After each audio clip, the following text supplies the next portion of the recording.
Hey YouTube, what's up? It's VIP Mechanics. Back for another little do-it-yourself tire inflation tip. So here we have just a snowblower tire. These, whatever, riding tractor, whatever. It's busted off the bead. Typical, it's been sitting for years.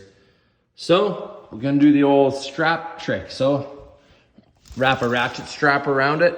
If you can't seem to grab it and kneel on it with your hands for it to catch and start sealing, use a ratchet strap, wrap it around the tire, clamp it down, and it'll squeeze the sidewalls of the tire out towards the rim, and should work. We're gonna try it. All right, here we go. Remember to always have safety glasses and hearing protection. Got the strap wrapped around it, all the way around. Just cinch her down. See if she'll take some air.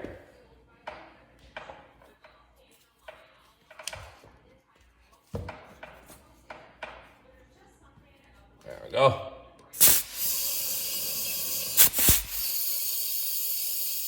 You can hear it still coming out a little bit over here. So I'm gonna cinch her a little tighter.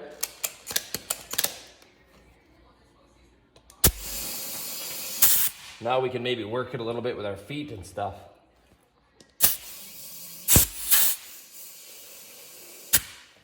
I might have to get off my feet here.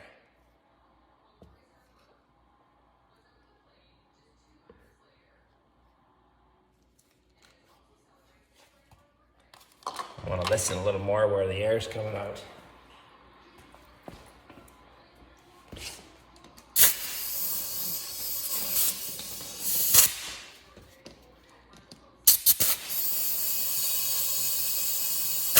Right down there.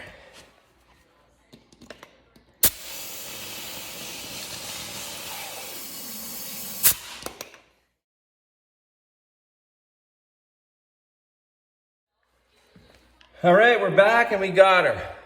So we got the tire on the bead. Not really a bead, but it seats.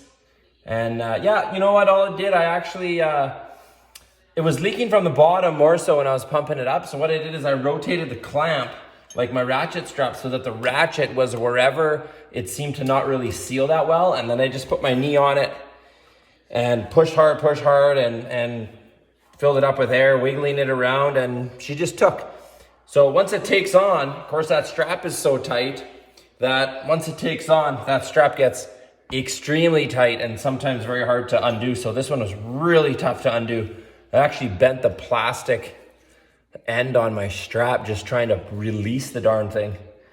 But it's good, and we got a tire on. So that's your tip for putting a tire back on a snowblower.